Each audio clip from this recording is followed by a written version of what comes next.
Let's just hope it works. That's all I'm gonna say. I'm feeling optimistic. I am too. Yeah. I am too.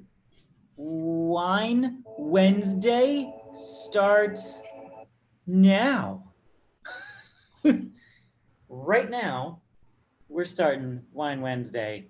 Hello, guys, and welcome to Wine Wednesday. We are actually here. Vanessa and I are here, and I just want to make sure, Vanessa. Hi. Yeah. By the way. Hi. Hi. I just want to make sure that we're working, and we are working. Everyone says we're working. It is good. We are live to the world. Oh, what a relief. Because I've been looking forward to this so much. Me too. I've been looking forward to this like literally all day. I was sitting I think I texted you at like 4 o'clock. I was like, why is it not Wine Wednesday? I was like, why did we say we'd start at 6? I know. And then, of course, at like 5:30, as like all you guys at home know, Disneyland broke that news. And then I came on here, YouTube broke, and you know, so it's been a day, but we're gonna make it way better for you guys and us because we are doing our first wine pairing ever, and it's so exciting. And this was a suggestion from somebody last week who was watching. Who suggested this? Was it Tiffany? Did Tiffany suggest this? She's always full of great comments and questions and ideas. So I know. Tiffany, I think you might have. I think Tiffany's got the Syrah we're doing tonight. I know that. So I know that. Hey Justin, thank you so much. YouTube prefers wine to Disney news, apparently. That's right. Hey, look, man. I'm with you. So it was not Tiffany. Oh. I don't know who. We'll find. Well, somebody had this idea, and ever since, my mind has been spinning, and we've been texting, and so about what we're gonna pair. So yeah. I'm excited. We really did our homework. We did. We came prepared this week, guys. You know. Really prepared. Can I just take a drink? I guess of the white, maybe. Yes. Okay. Yeah. Gurgit. And Matt, I just want, we did start a little late, and this was not alone. My husband is here too, but I just want you to see that like this is not my first glass of this bottle. So yeah. Vanessa's been cheating on man. Well, you know what? Well, I mean, that was news about Disney, and then you made me wait like 10 whole minutes. I know. I made Vanessa wait. This is all my fault, guys. This is like really all my fault. I'm so sorry. I really am. You anything. So no problem. But cheers. Great to see you. Cheers. Good to see you too. All right. So, yes, that tastes good. Can I give you a little, we're here to talk food and wine pairing, but before we get like too far, have we talked about the, have I ever mentioned like the Judgment of Paris in 1976? Have we talked about that at all? Have we talked about that? I don't know if we have. I mean, I do. I mean, I have heard, you know, a bunch about it. But, this might sound really random that I'm bringing this up, but I did want to just give you a little context into the wine. It's Gurgit.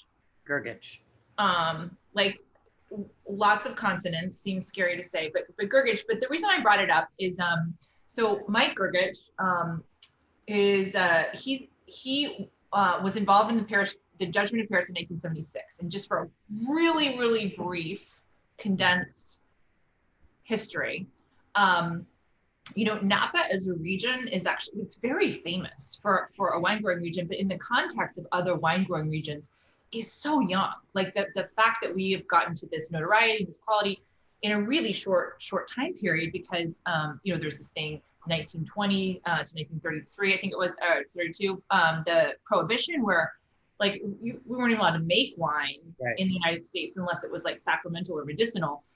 Some might argue that all wine is medicinal, but that's another story. But anyway, so if you think about that, we really didn't start until after, and then we had like all kinds of problems. There was this massive disease issue with phylloxera, and anyway, so it's almost like Napa has only really established itself, you know, starting in the like 1960s, 1970s. And you put that in the context of like compared to Bordeaux, which has been for centuries. It's pretty amazing. The reason why I'm going on about this is there was this event that happened in 1976 called the Judgment of Paris. And what happened was historic and extraordinary and really put Napa Valley on the world's map in terms of wine, because this man named Stephen Spurrier, he was actually, he was a wine merchant and a writer, and he was from London, but he organized a blind tasting. And again, when I say blind tasting, we're not like blindfolded, but like, so just glasses in front of you, you don't know like who made it or what the price is or anything about it, where it's from, and people, you know, taste it and evaluate the wine. And so he organized this tasting with all French judges in Paris, Judgment of Paris, but it was wines from California paired or blind tasted against wines from France. And some of these wines from France were some of like the most iconic, you know, famous wineries in France. And these French judges, not knowing what was what, they chose the Napa wines. They chose the wines from California, right? And so this was like, they were not happy when they found out. But it was huge for American wine, because it really showed that, you know, these wines could compete on the world stage against some of these regions where they had like generations and generations of winemaking handed down. And Mike Gergich, whose name is on this bottle, he made one of the wines that won. Now, it wasn't this, it was called Chateau Montelena. So he was making wine for a different winery, but it was Chardonnay. And this is a Chardonnay that we're drinking. So this has this like huge, you know, just connection to like, you know, in the wine world, this would be, what's like the equivalent on pop culture? I don't know. It's huge. So like, what's like the biggest thing that happened? Anyway, it was a big deal. Yeah. It could be the, I don't know, guys, what do you think? Can any of you come up with a good pop culture reference or like a good Disney reference? Maybe it was like like, what's a big deal? It was on the cover of Time magazine. Like, wow. It was, anyway. Wow. That's my Gergich. So there you go. So, but we're here to talk about food and wine pairing. So thank you for indulging me for just a minute. That's a really cool story. Was he in the movie Bottle Shock? Yes, yeah. I mean, it's a fictionalized version of it, but yes, the movie Bottle Shock is about that. So there you go, Jay. He was, yeah. Super fun movie. Yeah. I don't know how many of you have seen that at home, but it's very entertaining, I feel like way. So. All right. So yeah, I mean, obviously I've had more than a glass of this from the bottle, so obviously I like it, but are you enjoying it? Well, we're going to pair it with stuff too and see what we think. I like this. You know, I'm not I'm not a Chardonnay person usually. Well, I chose this very specifically, and this is going to be important, or you'll understand why when we pair the foods that we chose, because we've talked about this in a previous Wine Wednesday, but there's something in winemaking called malolactic fermentation that is not particular to Chardonnay, but a lot of Chardonnays go through it. And again, like, forgive me, I know we've talked about this a little before, but it's not actually another fermentation. So it's kind of a misnomer. It's really a conversion.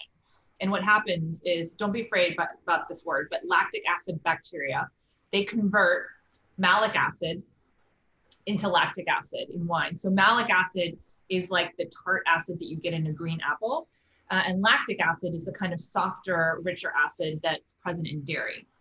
So a lot of Chardonnays, like, we call it the winemaker's grape because it's very expressive of what happened into the winery. And so a lot of people think like, oh, all Chardonnay is going to be like really buttery, you know, because that's butteriness is another sort of byproduct of malolactic fermentation or malolactic conversion. So this wine did not go through malolactic. If you want to sound like really hip, you can use, you can say MLF. That's what the cool kids say. It's malolactic fermentation. It's MLF. Okay. This did not go through MLF. So it's as a result, the acidity is brighter, because what happens when you go through MLF is it softens the acidity. You know, it turns that malic acid into lactic acid. But this did not go through that. So I chose it for the freshness, and that will become, you know, again, more clear when we pair it. Okay, that's really cool. Yeah. I'm I don't know. I get like pear. Yeah, I get a lot of like yellow apple, pear. There's like a white flower note to it. It was aged in oak, so okay. I do get this, like, you know, that kind of clove. I get a lot of like clove, like toasted vanilla bean kind of on it, but that's from the oak. Oh wow. Okay. Yeah. I see what you're saying now. And kind of like a riper citrus. Like I'm making this because I'm picturing like zesting a lemon, but like a Meyer lemon or something. Not a really tart lemon, like a little bit of a. It's yeah. Yeah. A little sweeter. I don't know, but not But yeah, but still very very like fresh. It's not like a overly ripe wine. No, but it's just very bright. Mm-hmm. Yeah. Yeah. I can't wait to try it with what I've got, you know. Yeah. So I thought I'd just give, like, you know, we said we were going to talk about pairings. And I think the one thing I want to start with is that there are sort of like things that we sort of have accepted as things that go together, you know, like muscadet and oysters, you know, or Stilton cheese and pork. But in the end, it's really what you like. Because in the end, you're the one eating and drinking it. You paid for it. So whatever, the truth is, if you like it together, that's good enough. You don't have to stress. But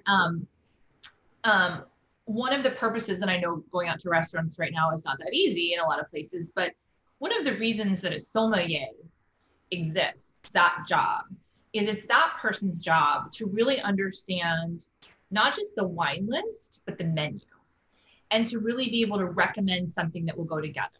So that's often, you know, and again, I always encourage people, like, the sommelier is not there to like be like, you're not there to impress them, right? Like, it's their job to impress you. So like, don't be afraid to like ask questions, to be like, I have no idea what this pairing is going to be like. Why don't you tell me?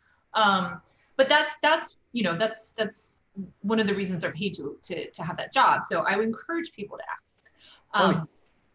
But basically, before we dive into these specific pairings, you know, there's a couple different flavors that we, or tastes that we perceive as human beings, you know, sweet, salty, bitter, sour, and umami. I think that was added later, but umami's like the kind of like miso, like MSG mushroom. It's that kind of savory flavor. So those are the sort of basic flavors that we try to pair.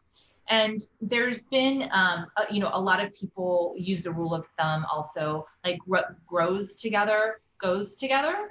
So a lot of things where I use the example of muscadet and oysters, which is I think a good example of that, where, you know, you're close to the ocean, the region where muscadet is made, you know, is in Nantes, it's close to the ocean, you're thinking oysters, you know, same type of idea can apply to other regions as well. Yeah, I mean, I love that. It makes a lot of sense. What grows together goes together. I mean, that just. Yeah, so that's kind of an easy rule of thumb. But then the other thing that's fun about these things, and I'll go a little bit more into detail about some things that work and don't, is there are things that can work together because they're similar, and there are things that work together because they're different.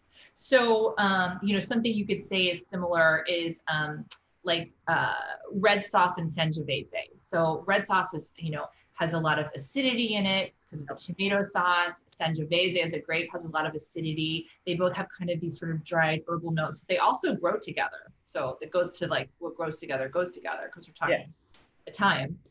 You know, or in some cases, the flavors can work together because they're contradictory, right? And they kind of like bring out each other's, it's like the odd couple, you know, they're good. They end up being good together. But generally, for things that don't necessarily have sort of similar flavors, they can be contrasting if there's something in common, like the structure, like the acidity is a good example of that. So so I'll just run through like a couple, unless just do you want me to, any questions so far? Or? No, I don't think so. I mean, yeah, Okay. and then we'll eat. we'll dive in. Okay. So when we talk about bitterness, and bitter is like, think of bitter, because bitter and sour are both on this list, but they're not the same. So if you think of bitterness as like a bitter green, like a radicchio or an arugula, right? That like that, or if you've ever had like an amaro and a verna, you know, those sort of like bitter herbs.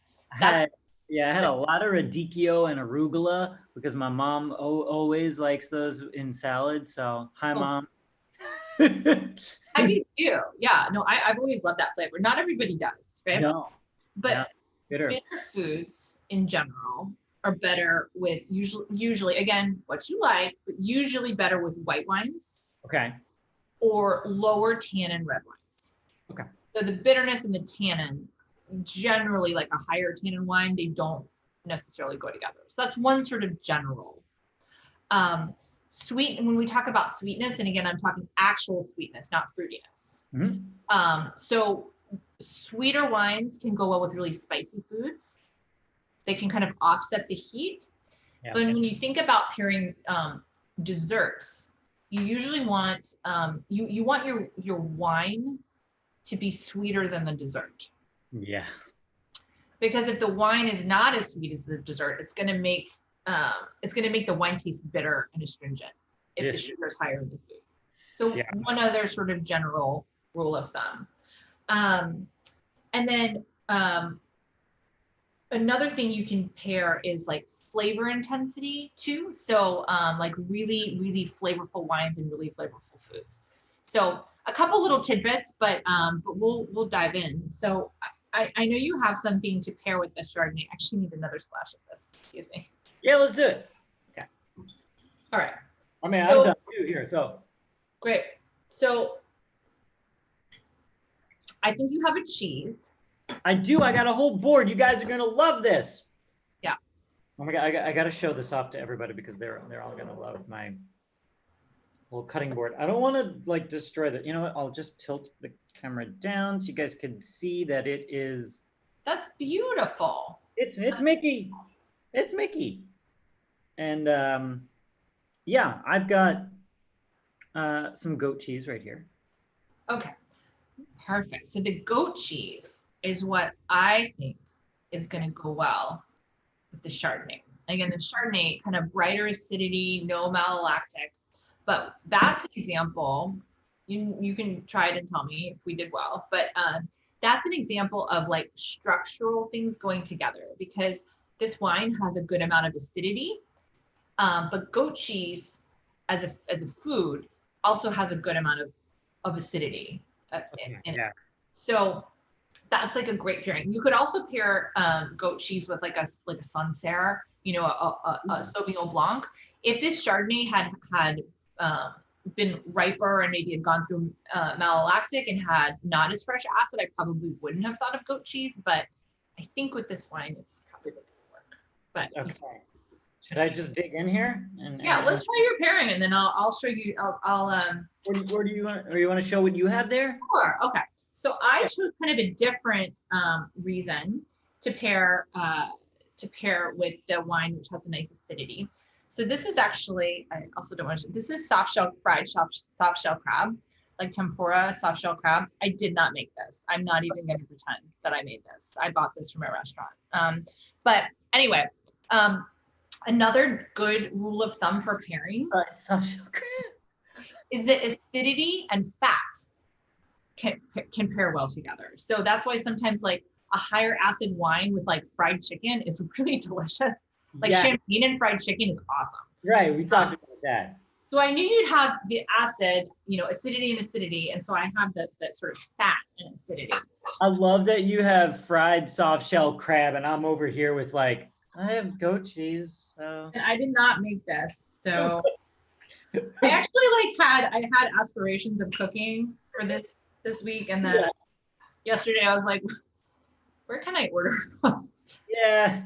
Yeah. Right, I'm gonna try mine. All right, let's do this. Here's mine. All right, yeah.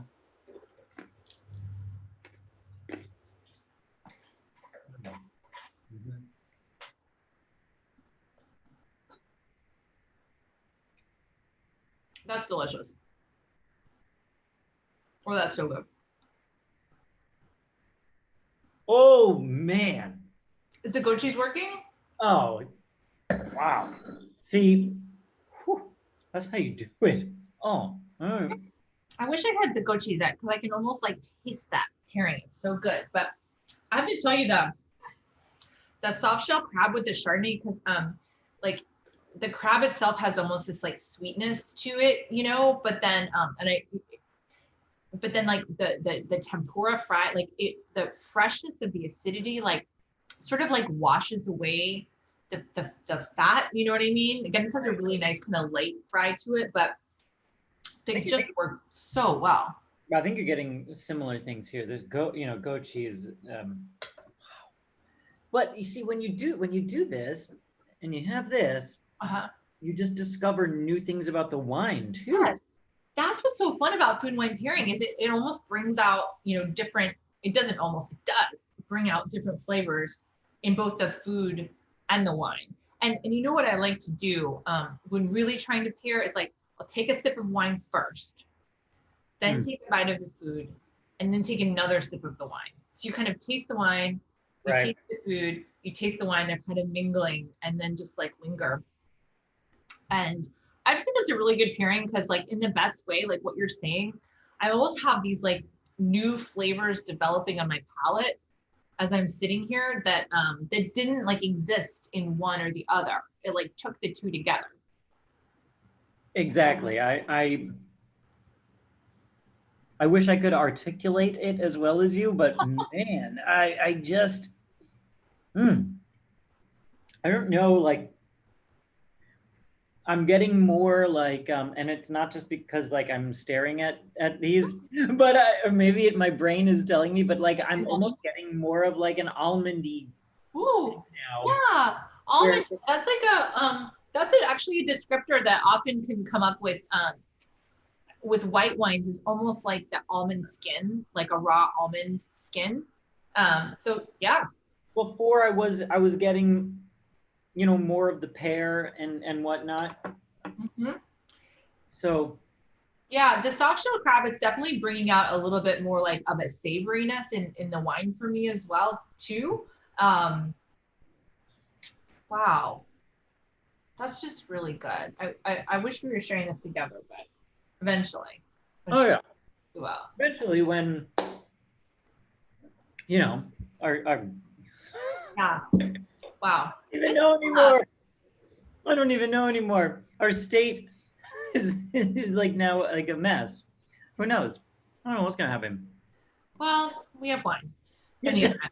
We have wine and the internet. I mean, yeah.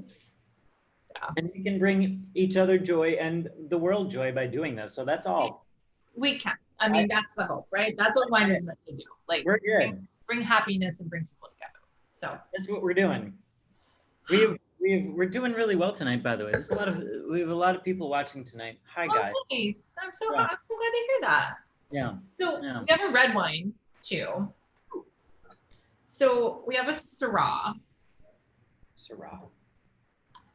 So this is it's called Meyer Family. It's a 2014 vintage. It's from Mendocino County, which is north of here. I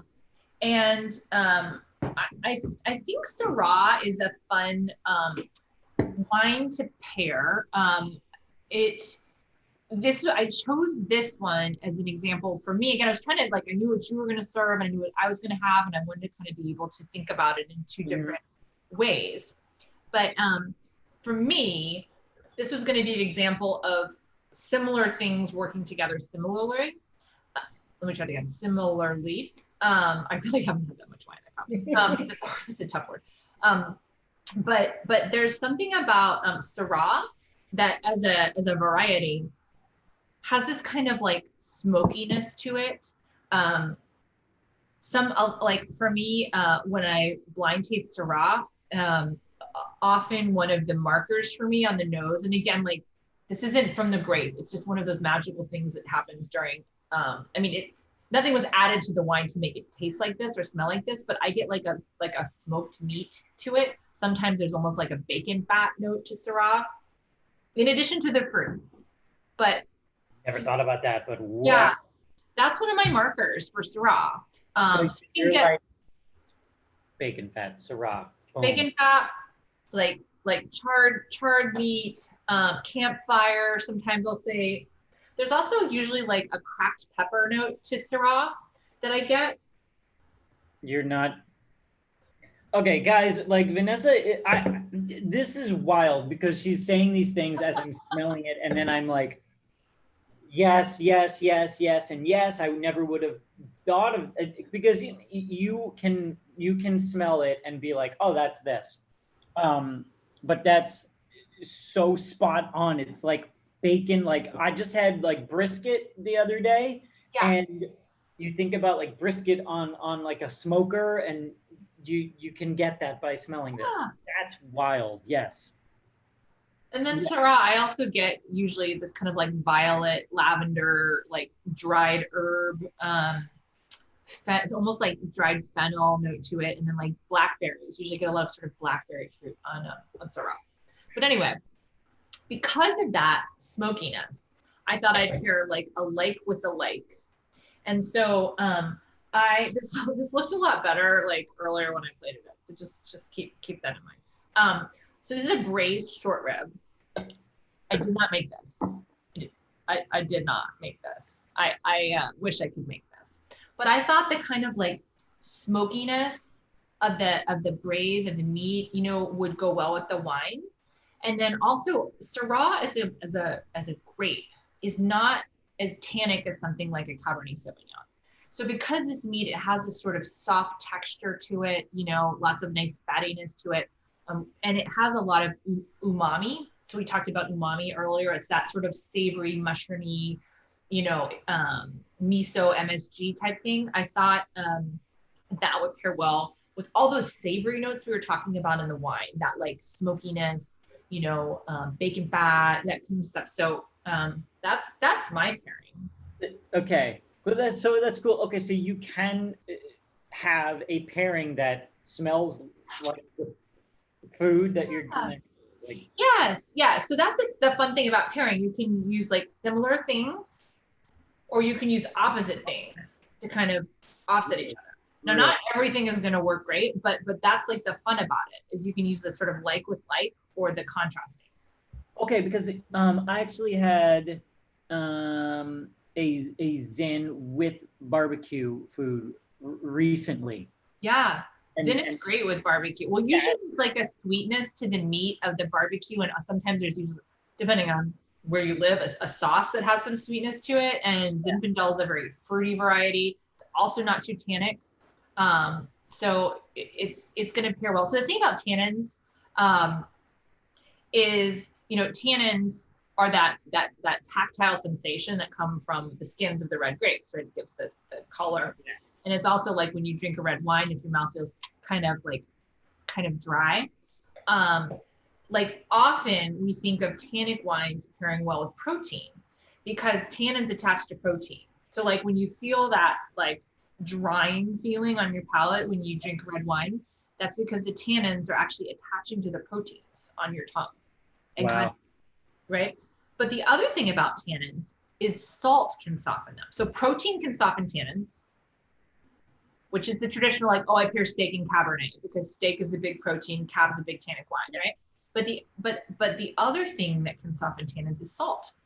So that's the other thing I thought would be interesting. This has a nice, like, slow braise, like nice time to kind of condense the sauce. So I thought the salt and would soften the tannins as well. So okay, cool, that works. And I've got some aged English cheddar.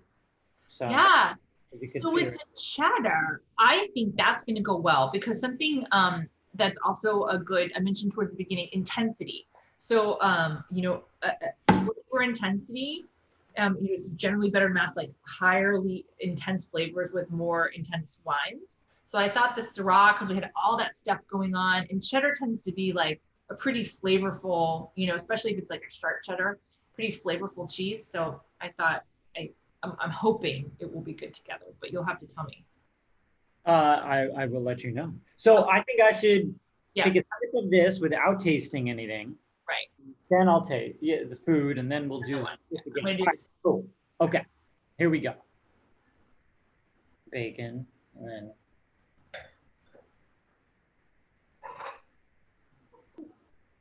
ooh, well, that's a very nice wine. Oh wow. Okay, cheddar. I'm just gonna do that.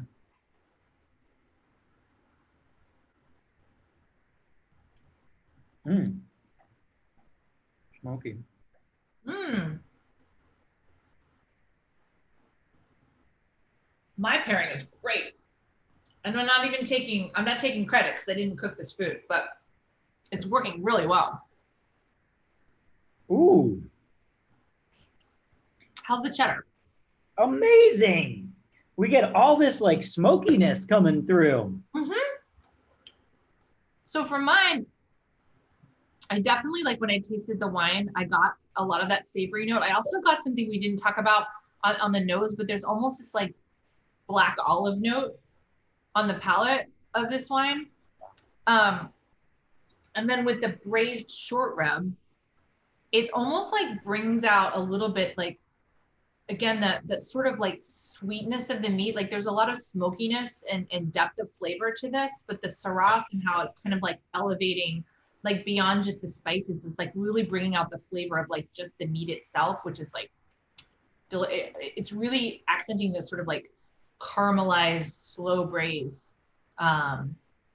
Ooh, caramelized, slow braise, all these words. Mm. All right. Yeah. What about the cheddar? Is it working well together? Yeah, man. Oh, let me tell you, like, so I'm getting the first time I had it, I tasted, I smelled the bacon, and then sipped it. I got a little of the like, I don't know, blueberry. Now I'm getting just deeper into the smoker almost. If I you know what I mean? Yeah. So like fire. I mean like fire. Fire. Yeah, that like, but like that. Yes. That sort of sweet smoke, like if you're gonna smoke something long, that what do you use, like cedar or something? I obviously don't do this myself, but either. Yeah. What do you You go to a great barbecue place and that yeah. smell. Oh yeah. That's what like went to the forefront. Because when I first sipped it and I didn't try anything, like I was still getting the smokiness, but I still was getting a little fruitiness. Yeah. Now it's coming through. Oh, Cody, yes, hickory. That's a great descriptor. Hickory, yes.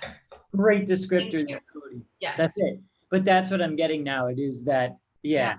I don't know if Tiffany, you're having this at home right now. Are you having it with any food, and what are you having it with?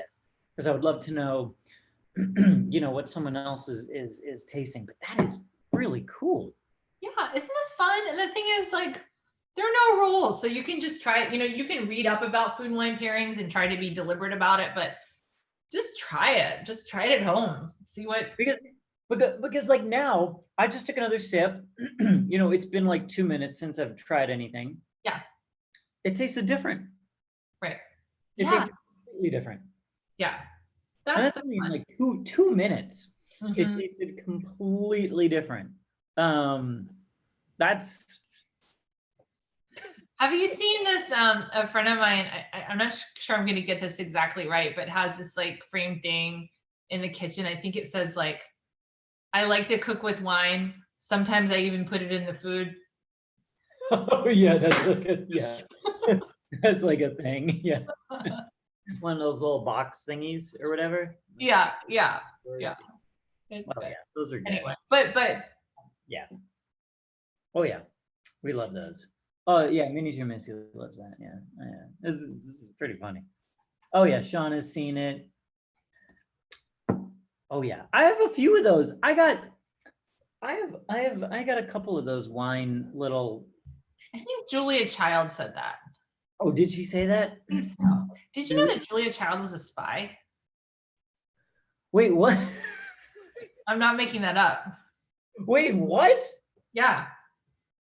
For Well, for the U.S. government, but I saw the movie Julian. Julia and Julia, that's a really fun culinary movie. That's a Yeah. great movie. This is a thing. Like, it's actually documented. Like this is like, you can look this up. It's like it's a thing now. But there's also there's a winemaker out here called Tor Kenward who was really good friends with her, and I asked him about it too. But it's true. It's real. It's a thing. Yeah, it's an actual thing. You see, guys, you never know what you're gonna learn on Wednesday, because now I'm Googling Julia Child spy. These are the things that I did not expect to be Googling on July 24th, 2020. No, it's 2020, so like what? My gosh. Yeah. This is legit. It's legit. Did you find it? Oh yeah. Yeah, she was. Julia Child, I love this headline. This is a great headline. Julia Child cooked up double life as spy. Yeah, see, that's great. That's awesome. Anyway, fun fact. What? Okay, guys, but they didn't go into this in the movie. I don't, maybe the legal department, I don't know what. Yeah, you are right. Yeah. Wait, it's true. Okay, Maddie, you probably know about this because I know you know a lot.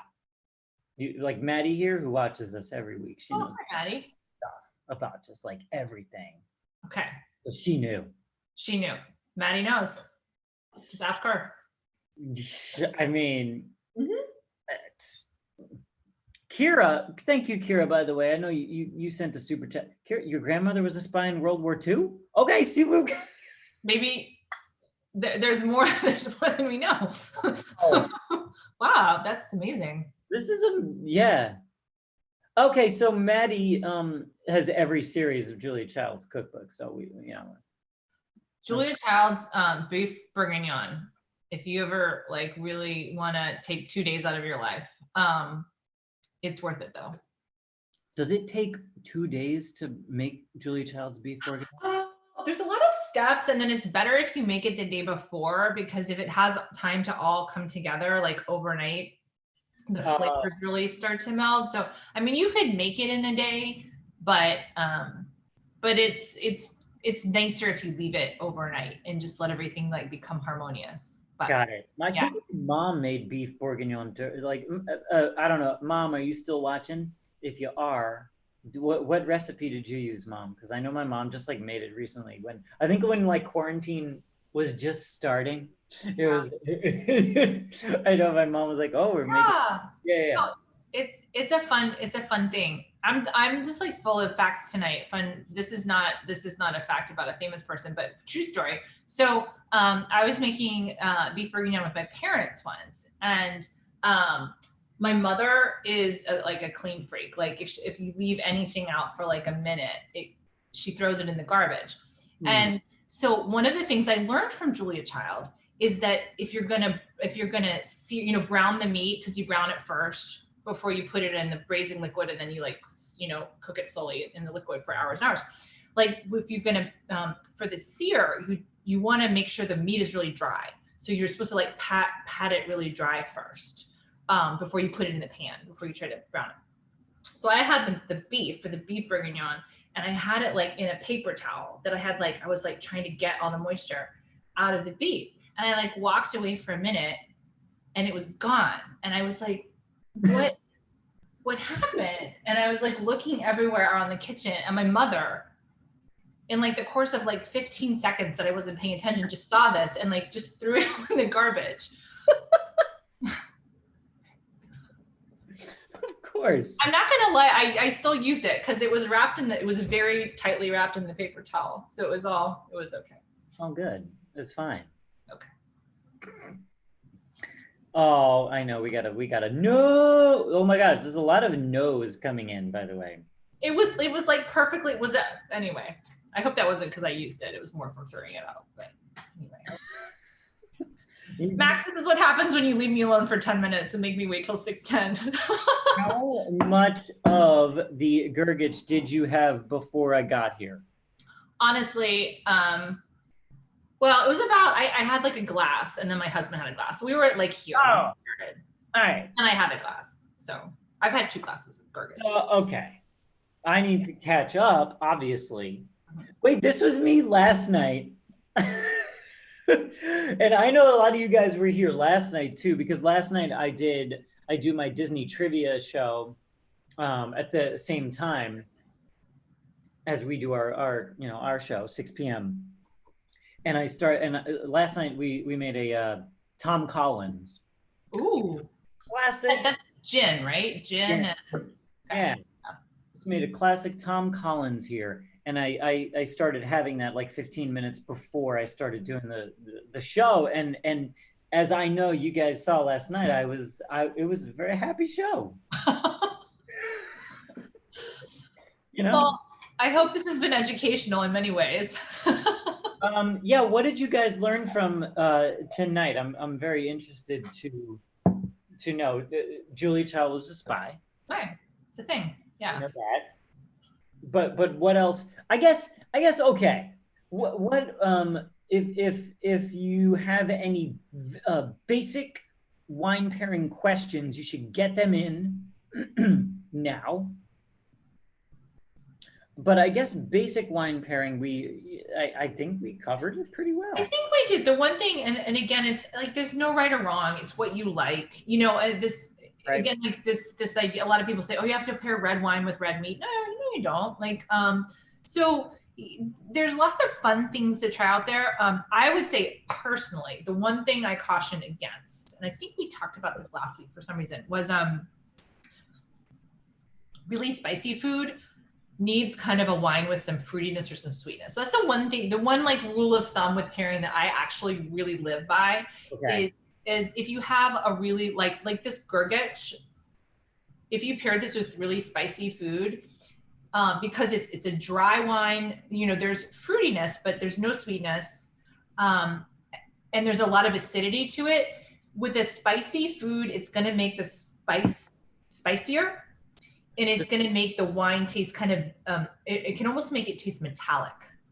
Really? Spice on a very, very dry wine. So that's why that's the one rule of thumb. If I'm going to have like really spicy food, I choose an off dry wine, like Gewürztraminer, like Alsatian Gewürztraminer is great with that.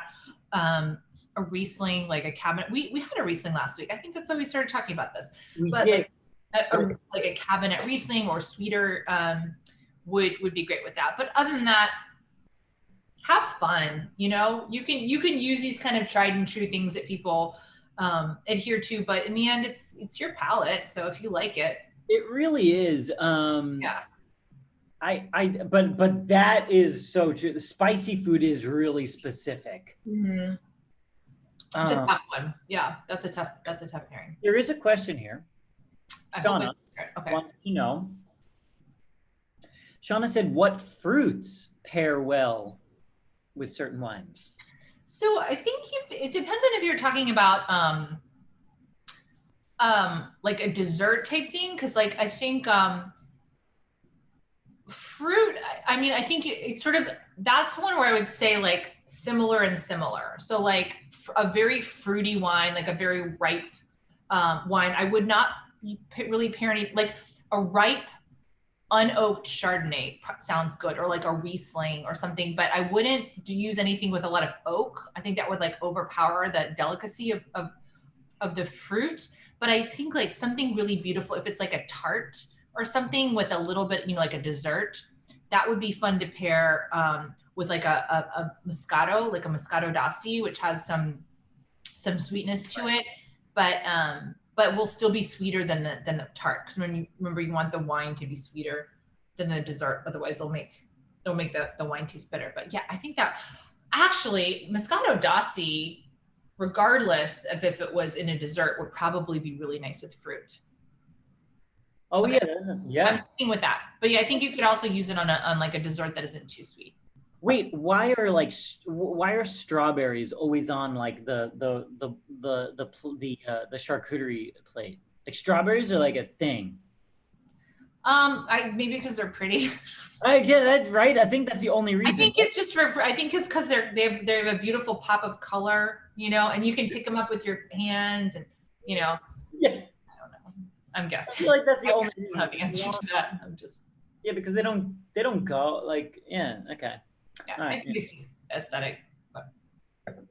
Total aesthetic. Wow. See, that's you know, what does it say? Like you also eat with your eyes, right? Like it has to look pretty, and like the color contrast and stuff is a thing too. So it's gotta be. I mean, yeah. Tiffany said that's why she used them, because it was just pretty. Yeah. Well, Tiffany had an impressive cheese board that one week. Yeah. I mean, that was pretty beautiful. I don't have an eye for that. I have to be honest. Like that's not my strength. Like putting together beautiful cheese boards and stuff. Yeah, but you can smell a wine and be like, oh, that's this. So, like your skill is, I I'm just leaving that to the other folks. That's not my thing. But thank you.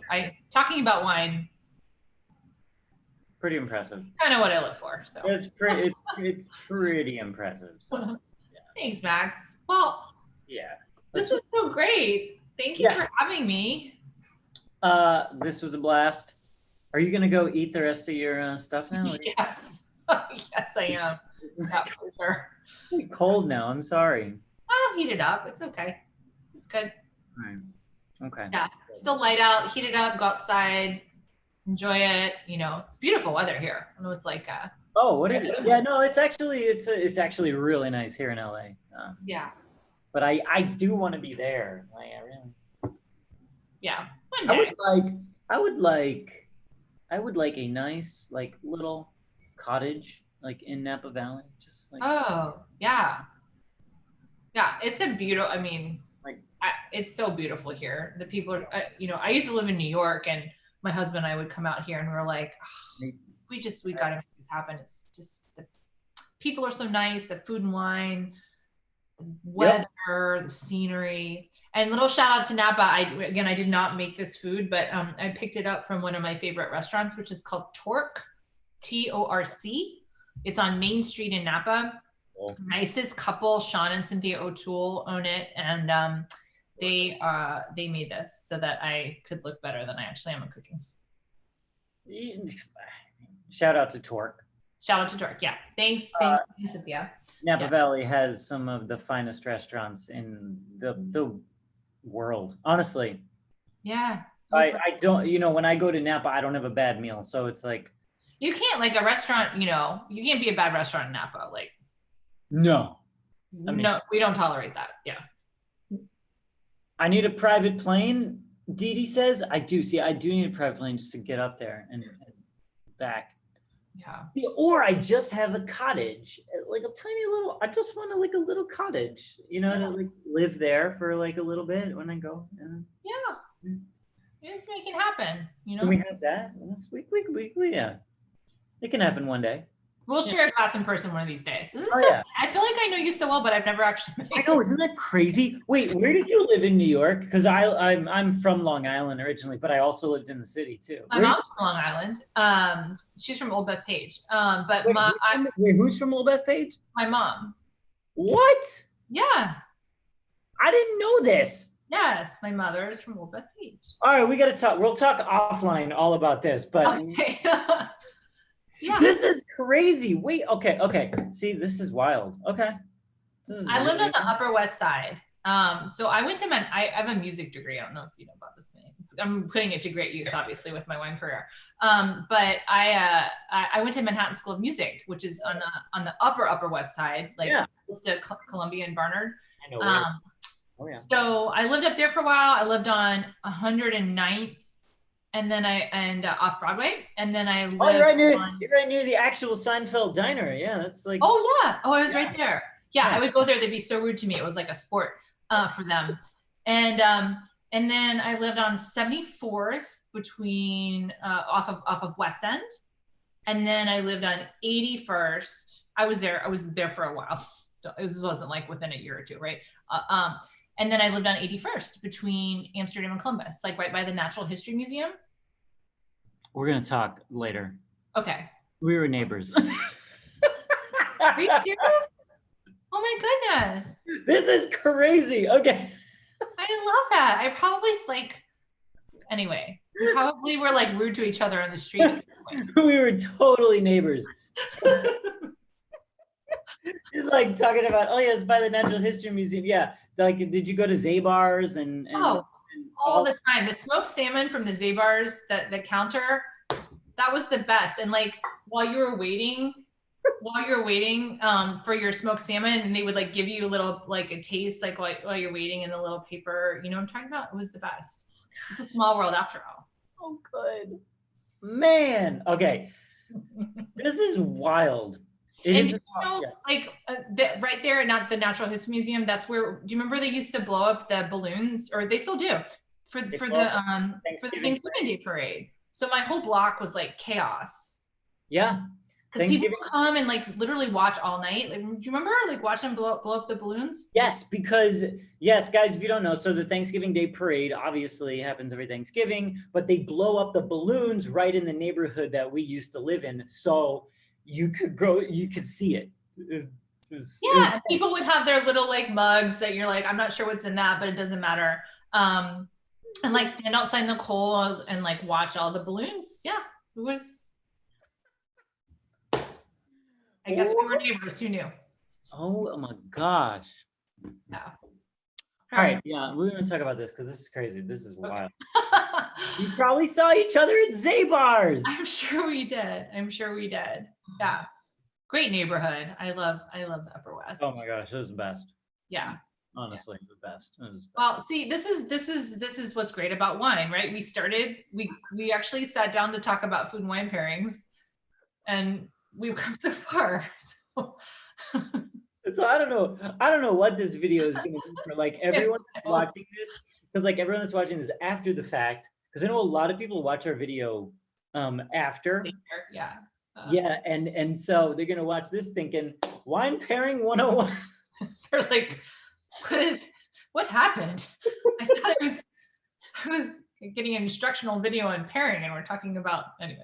Oh gosh, this is great. All right, cool. All right, I should let you guys go. I know you have a lot to talk about. You probably want to stay on and chat about chat about some things. It's cool. Yeah. But thank you so much. This has been so fun. So fun. It's been, yes, it was definitely, this was a good day to just sit down and have a nice time and bond over wine, and yes. We love it. Love it. And I think I get to see you next week. Let's do it. Okay. I'm so excited. So I'll see you next week. And in the meantime, we'll connect about the fact that like, we obviously have, you know, we were neighbors. We had no idea. Way more connections than we ever thought. Yeah. This is cool. All right, cool. All right. Thanks for having me. Thank you, Vanessa. Okay, bye.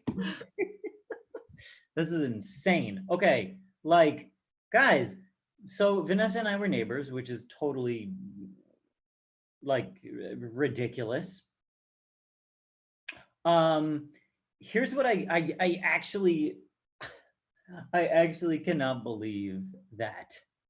That is, that's pretty amazing. Isn't that so cool though? Like, I am positive, because we were talking about Zabar's, the same stores. So we basically lived within like I'm gonna talk to her later and and ask her when she was there. So we can kind of pinpoint this and see if we actually were probably in line next to each other at Zabar's, but so crazy. Guys, first of all, these are both amazing wines. We didn't even talk too much about how good these actually are, because they're incredible wines, which you can obviously get on Wine Access. So check out Wine Access for both of these, and they're pretty actually they're really nice prices. So crazy. I know our pairing like tonight was crazy because of the Disneyland stuff and everything. So here's what I need to do, guys. I actually need to and and I think you'll understand this. I'm gonna stop this video. My battery's actually like dead on this. I'm gonna stop this video. I'm gonna restart another one, okay? Since the earlier one that we had before this it crashed somehow, and we're gonna start a new video, okay? So we're gonna stop this, we'll start a new one, and I will see you guys in like 2 minutes. So just look for the new video. I will head outside to the patio. We'll do the video from there like usual, but we'll change the topic up, obviously, because we got a lot to talk about there. Okay? See you guys in a couple of minutes. Thank you so much for being here. I'm gonna take this outside, we'll have a chat, and I'll see you in a couple minutes. Thanks, guys.